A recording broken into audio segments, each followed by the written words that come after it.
Dans le shiur, on a vu que la faute de Korach était d'avoir essayé de juger une situation alors que lui-même avait des points d'intérêt personnels. Donc ça l'a mené à sa perte. Nous allons raconter ici une histoire de Raphaïm de Brisk qui avait été amené à juger, en tant que Av Beddin, un différend entre deux personnes. On va les appeler Shimon et Réhouven. Et voilà que, alors que Shimon et Réhouven présentent chacun leur argument devant le Raphaïm sent sans sympathie aller vers Réhouven. Il ne comprend pas très bien ce trouble qui est en lui, mais chaque propos de Réhouven lui semble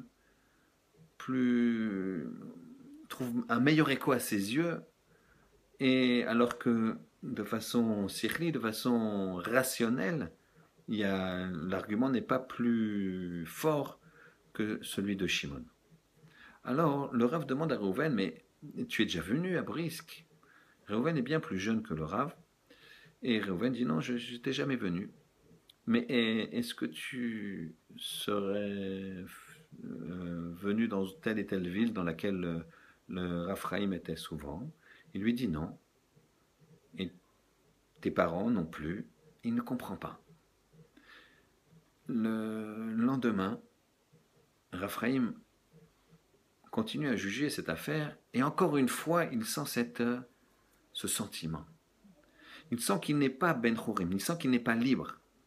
Pour bien juger, il faut être shafat pour juger Ben Chorim, comme on a dit. Il sent qu'il a une aiguilla, qu'il n'est pas objectif. Alors il cherche. Et il redemande à Réhouven, écoute, raconte-moi un petit peu l'histoire de ta famille. Il dit, ben voilà, moi j'ai un grand-père qui était shochet et dans telle ville. Et à ce moment-là, le Rav l'arrête.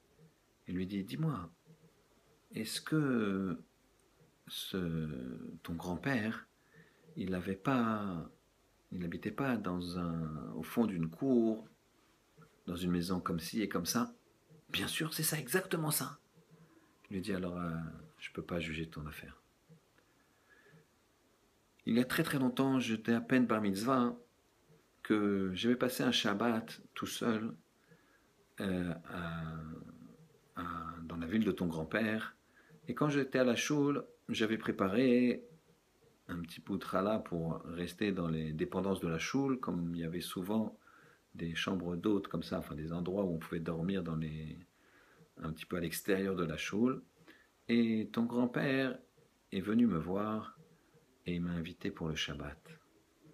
Certes, c'était il y a des dizaines et des dizaines d'années, mais maintenant, je m'en rappelle et j'ai une karatatov vis-à-vis de lui, donc toi, tu es son petit-fils, et donc je ne peux plus juger ton affaire.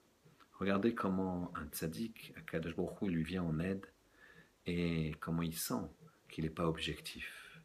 Alors, nous, quand on a quelque chose à juger, regardez bien si on est bien objectif. Il faut bien s'analyser soi-même.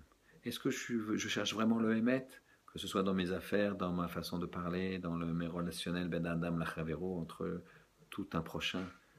Est-ce que je suis vraiment honnête, je cherche vraiment la vérité? Est-ce que j'ai pas une néguia, est-ce que j'ai pas un point d'intérêt?